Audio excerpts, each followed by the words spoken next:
Hello，大家好，又有宅女孩 Cherry 啦。好抱歉，我好耐都冇更新啦。仲好記得半年前嘅我呢，仲喺度默默咁剪緊片，追趕緊自己定落嚟嘅 deadline。但因為一場大雨、一場水浸，同埋不斷嘅搬遷、唔同嘅約定，就打斷咗我所有嘅計劃。但正正係呢一啲睇落去身不由己嘅經歷，反而喚醒咗我內心遺忘已久嘅熱情。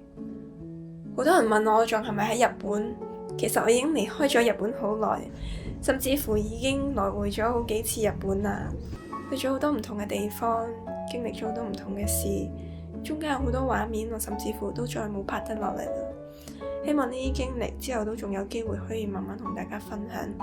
但係呢段時間到底發生咗啲咩？依家嘅我又喺邊度呢？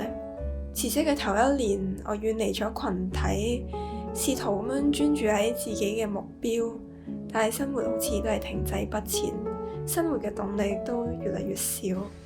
好一段日子我都覺得每個人都好似喺度期待可以為佢哋做啲咩，但係好少人真係嚟關心我嘅需要。我嘅道路未建設好，我同我嘅目標仲係有住好遠嘅距離，但係冇人走過嚟話俾我聽佢哋喺度期待要為我做啲乜嘢。我開始好厭倦，開始推開身邊所有嘅人，因為好怕被利用，好怕自己嘅付出不被珍惜，好怕得唔到重視。我唔知由邊一開始咧，決定將所有嘅愛都收翻嚟，留俾自己一個。但係咧，我依然仲係一方面不斷咁樣去配合其他人，但係一方面咧，內心就強烈咁樣抵抗。我越用力去控制，越用力去對抗，我就越覺得好疲倦、好攰。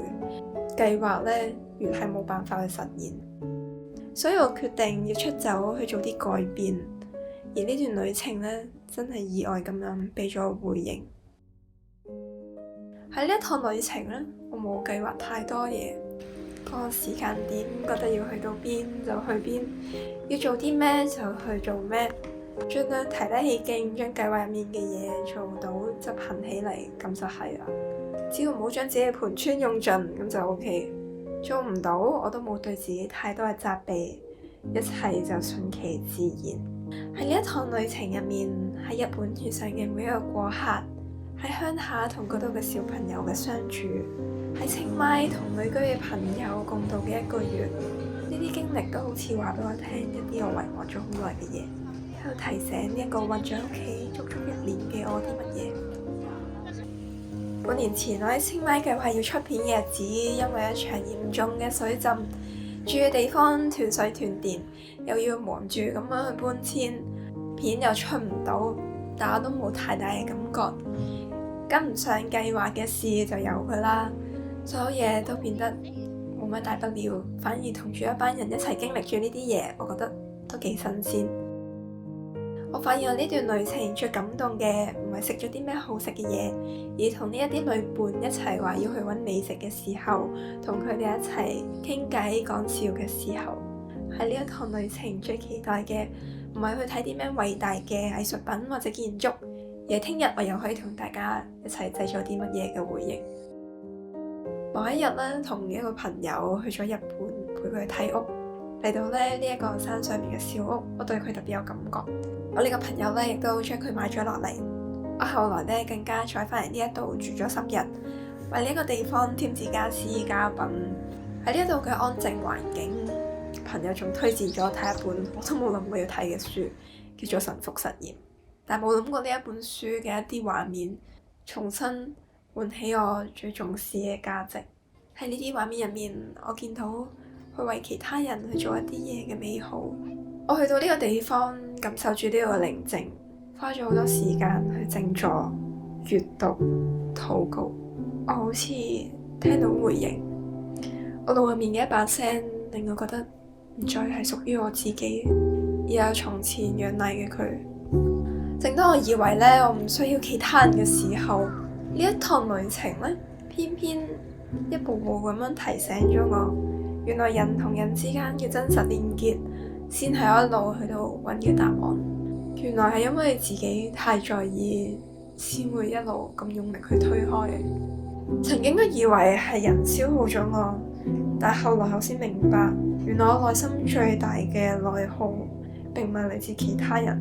當我重新去連接其他人，我先發現原來人同人之間嘅連結同埋愛，先係一路以嚟俾到我支持同埋能量嘅源頭。所謂嘅聆聽內心，唔單單係聆聽自己想達到啲咩目標或者意願，而係聆聽自己靈魂嘅渴望。呢一趟旅程入面，我聽到我嘅靈魂係幾咁渴望同唔同嘅人連結。只係我哋需要學習點樣去設定保護自己嘅邊界。愛人一定要俾自己受傷害，擁抱生活入面所有嘅轉變，擁抱你一直相信嘅意義，相信你嘅使命同埋價值，事情就會用最好嘅方式去呈現。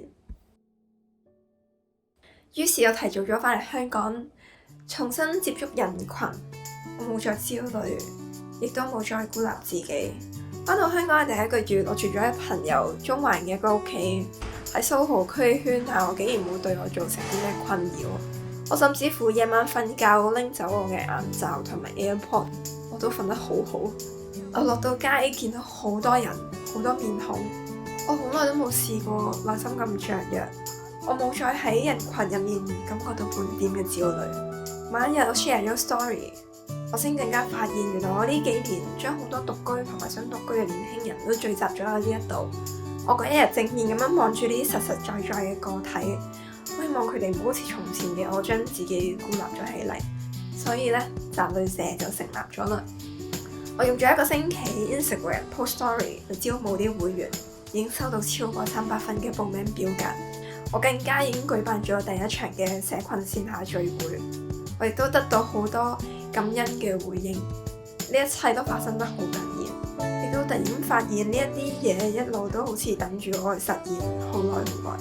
呢個社群嘅成立唔係跟住咗我所謂嘅計劃發生，而係隨住咗好多不可預測而成嘅結果。而我又好突然咁樣考車，終於 pass 咗。好突然咁樣睇啱咗間村屋，又租咗落嚟。好突然咁定咗居。過去幾個月好多轉變，好多突然。我再一次好強烈咁感受到好多嘢唔係喺自己嘅計劃入面，都依然可以好似奇蹟咁樣發生。而正正係呢一啲冇辦法預測嘅結果，先可以令生命充滿住意外嘅美好。唔知你有冇一刻覺得，當你見到世界越大呢，就越覺得自己微不足道。但我請你都要相信自己，又或者相信自己就係被上天眷顧嘅一個。睇下從前最快樂感動嘅時刻係幾時？睇下邊一秒鐘被感動過？係人生邊一個時刻令你立志要去做啲乜嘢？唔好唔記得世界送俾你嘅呢啲經歷，造就咗今時今日嘅你，俾你定義咗人生嘅意義。無論呢一刻嘅你困咗喺啲咩地方，都請你抬頭望一望，或者你一路等待嘅感動，已經喺你嘅生命中發生。唔好唔記得嗰啲曾經感動你嘅時刻，嗰啲小小嘅夢想，小小嘅愛，小小嘅心動。我係宅女孩 Cherry，未來嘅路依然有你有我。